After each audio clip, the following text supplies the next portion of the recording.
Hi friends, ఈరోజు వచ్చేసి chicken పిక్లీ చూద్దాం. చికెన్ పచ్చడి చాలా టేస్టీగా ఉంటుందండి.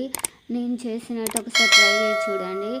ఒక ప్యాన్ పెట్టి ఆయిల్ వేడాక ఇలా చికెన్ పీస్ బోన్లెస్ చేయాలండి. స్కిన్లెస్ బోన్లెస్ పీసులు కట్ చేయించుకొచ్చుకోవాలి. చిన్న చిన్న పీసులా కట్ చేసుకొని ఇలా చేసుకోవాలి.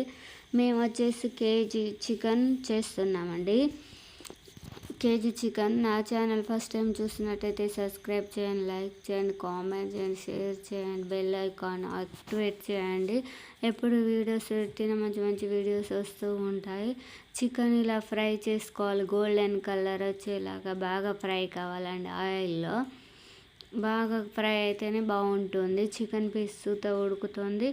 చాలా రోజులు పచ్చడి నిల్వ ఉంటుందండి. 1 మంత్ వరకు, 1 మంత్ 2 మంత్ వరకు నిల్వ ఉంటుంది. ఈ పచ్చడి వచ్చేసి చాలా చాలా బాగుంటుంది. చాలా సింపుల్ ప్రాసెస్ అండి. ప్రాసెస్ కూడా ఏముండదు ఈ పచ్చడిలో. ఒకసారి ట్రై చేసి చూడండి. ఎంతో టేస్టీగా ఉండే చికెన్ పచ్చడి చాలా బాగుంటుంది.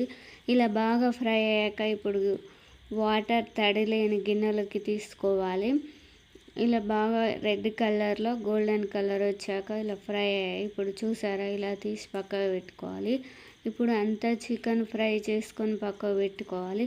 ఇప్పుడు ఆయిల్ బాగా చల్లారాక ఇప్పుడు మనం ఈ పచ్చడిని ప్రాసెస్ చూసేద్దాం. ఆయిల్ బాగా చల్లారాక అదే బౌల్లోనే ఆయిల్ అలాగే ఉంచి 3 టేబుల్ స్పూన్ కారము టేస్ట్ తగ్గట్టు వేసుకోవాలండి. 2 టేబుల్ స్పూన్ సాల్ట్ వేస్తున్నాను. ఇక్కడ వచ్చేసి మనం ఎంత కారం తింటామో అంత కారం వేసుకోవాలి.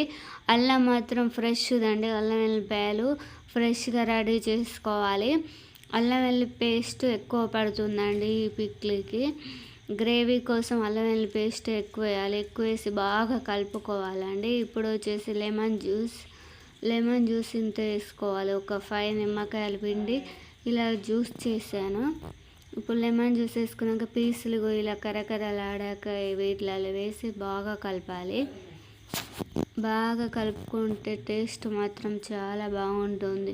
1 మంత్ 2 మంత్ వరకు నిల్వ ఉంటుంది లెమన్ కలిపితే. ఓకేనా ఫ్రెండ్స్? నా ఛానల్ ఫస్ట్ టైం చూసినట్టయితే సబ్స్క్రైబ్ చేయండి, లైక్ చేయండి, కామెంట్. ఈ ప్రాసెస్లో ఒకసారి ట్రై చేసి చూడండి friends. Okay friends, bye friends.